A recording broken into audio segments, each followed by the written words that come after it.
everyone, welcome back to my channel.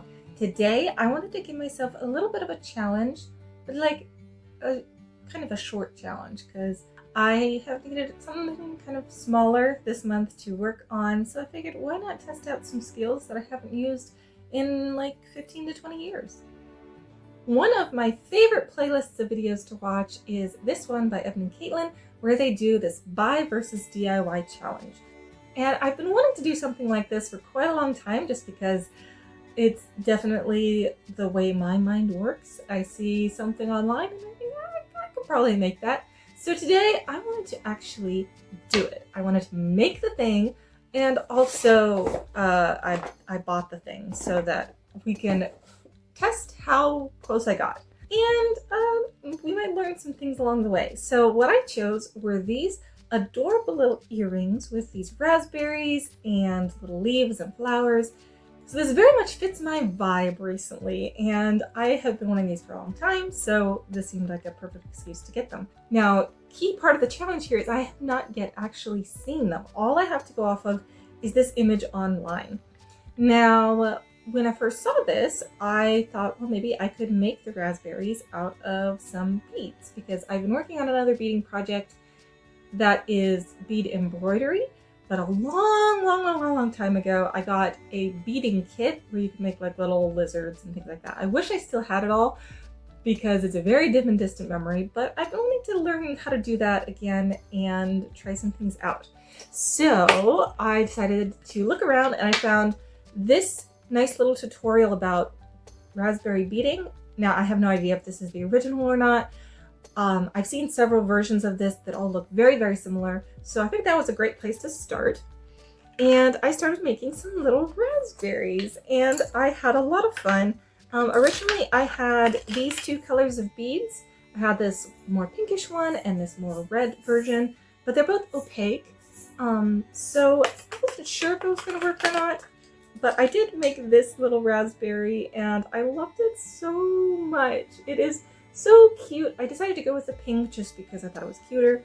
And I also had these little, I think they're called bead caps, which worked perfectly as like the little leaf on top. I had a lot of fun with those, and I decided that I was just going to make some really basic earrings. Now, I don't have pierced ears, so all of these are going to be clip-ons.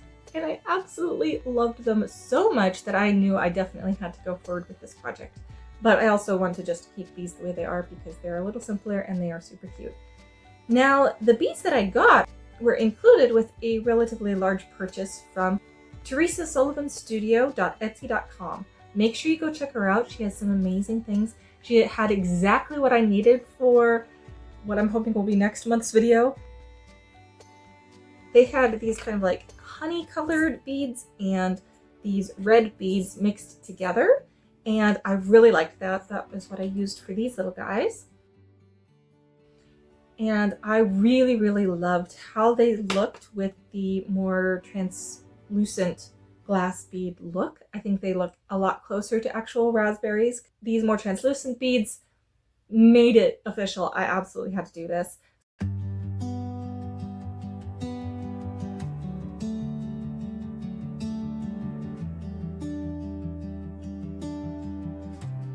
So I reached out to her again and asked if she had the red beads by themselves. She didn't have exactly the same thing, but she had something very similar.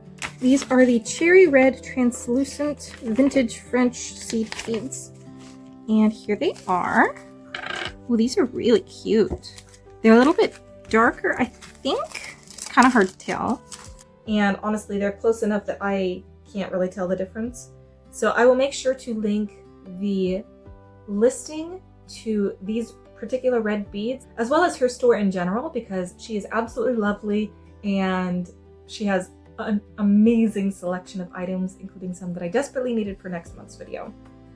Now, each of these little raspberries takes about 30 minutes to make, and it's relatively simple. I'm not going to go into detail too much, so go ahead and use the tutorial. And I used these little beading pins, I think that's what they're called, insert actual name here, that have a ball on one end so that they will actually stay put. So you can put it through a bead and then you can turn the other side into kind of a jump ring so that I would have something to work off of. Okay, so that's the raspberries, which were kind of the most important part of this. However, they aren't really the part that I was most nervous about. That would be the leaves and the flowers. Now, I have played with polymer clay a little bit before. I actually have a video on my channel where I worked on making these poinsettia and holly decorated musical notes as little Christmas gifts because I thought that was really cute. And that was really the first time I had done a whole lot with polymer clay. But that was just making a flat slab of clay to cut things out of. I had never really done much sculpturally. And I wanted these little leaves to look nice. I really wasn't sure how I was going to make those work. But I found this tutorial on how to make these really cute little leaves. I went ahead and made several of various sizes. And I used more of the same kind of pins to make a spot you could hold on to it. Now I'm a little bit worried that these are going to be way too big. I think my biggest concern for mine versus the original is I think the original is going to be way smaller.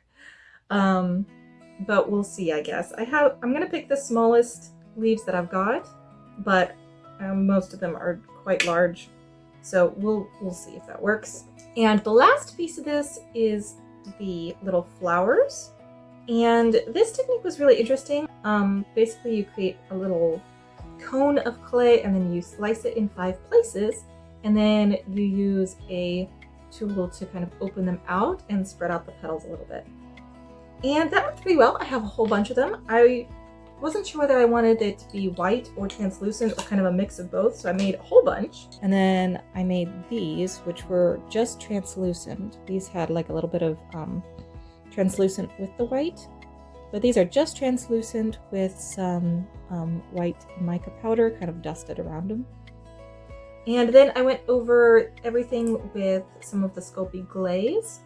I used the satin finish on the flowers and the gloss finish on the leaves, although it's not a really noticeable difference. So let's see, I think those are all of the main parts. Now the tricky thing is going to be connecting all of the parts together. Now I did draw for myself a little diagram, so we'll see if we can manage to do this. I think there's 14 jump rings per earring, which I wish that I had gold chain. I don't. I have silver and I have bronze. And I think these two are supposed to go together. These were a gift from a family member. The knob is quite large, but I do like that that this part is in the middle instead of being all the way down at the bottom. And these are probably what I would use if I decided to go for the bronze. They're not quite right. They don't even match very well, but I think that's closer than it would be with gold. So if I did decide to use the bronze, this is what I would use. If we wanted to go for the gold, there's a few options. These are really cute because they have these little faceted domes on the outside, and also the attachment point is right below, which I think is very nice, especially for an earring that is this long. I think it's gonna feel a little awkward for it to start way down here. So having things starting up here might be really nice. So part of the goal is to make it match the picture as closely as reasonably possible. And I think part of the look is how warm it is. When you have gold, it's going to be a nice warm color. So I don't think I should do silver, even though I have a lot of supplies for silver because that's my preferred color. I think that the gold, or at least a warm color, is important.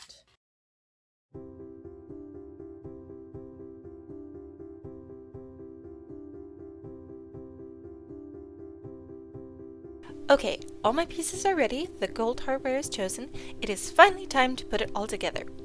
To copy the original design, I stacked the flower right on top of a leaf and threaded a pin through both.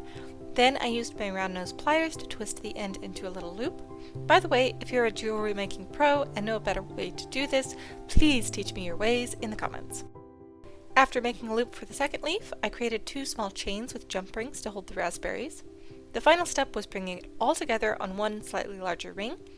I had to attach the single leaf, the long raspberry chain, the short one, the flower leaf combo, and the earring clip all at once. It was a lot to juggle, but I managed it.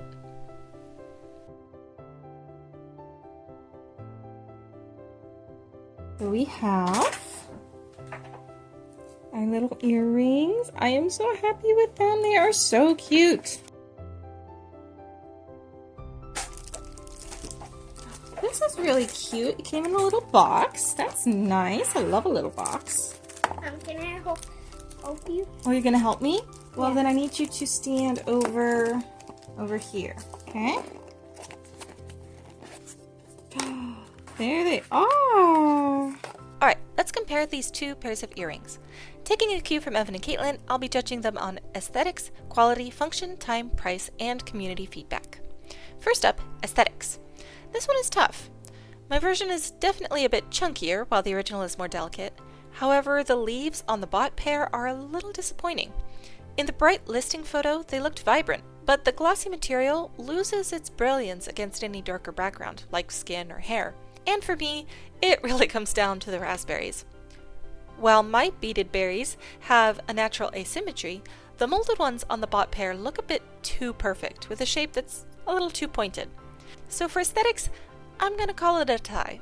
I love the delicacy of the bot pair, but my bright green leaves and more realistic raspberries even it out a bit. Next, quality. At first glance, both seem pretty sturdy, but the bot pair has one big flaw. The tiny crystals in the flowers are just glued in place. It only took one shaky hand drop for a crystal to pop right off. Mine are all held together with wire and pins, and they've been shaken around quite a bit with no issues. So for durability, the point goes to my DIY pair. For function, I have to be fair. The biggest difference is weight. Mine are significantly heavier, which could get uncomfortable. So for wearability, the point is going to go to the lighter store-bought pair. Now for time. Buying is obviously just a few clicks, but I was surprised how easily these came together. Each raspberry took about a half an hour, the clay parts were quick, and assembly was about another half an hour for each. All in all, it took about 3.5 hours. If you needed whimsical earrings for a same-day event, you could totally make these before you'd be able to get some shipped to you. So I'm going to call this one a tie. Let's talk price. The bot earrings were $12.99 plus shipping. The upfront cost for all my supplies was about $46.33. However, that's for a ton of material. I only used a tiny fraction of the supplies for this one pair. I could easily make 4 pairs, which would bring the cost down to about $11.58 each. If you're making gifts, DIY is definitely cheaper, so I'm going to call that a win. Last, we have community feedback. I posted a picture on my socials, and while I didn't get a ton of comments, the ones I got were unanimous. Everyone liked the handmade one better because of the raspberries. That's a huge win for me. So, tallying it all up, this is a win for the DIY version. The original is really cute, but it has a few flaws. Mine might be chunky, but they're sturdier. The colors pop more, and the raspberries are the clear favorite. Anyways, thank you so much for watching. Let me know if you'd like to see more challenges like this. I'm always up for learning new skills and trying new types of art. As always, if you would like to support this channel, you can become a patron by following the link in the description. Thank you so much for watching, and I will see you next time.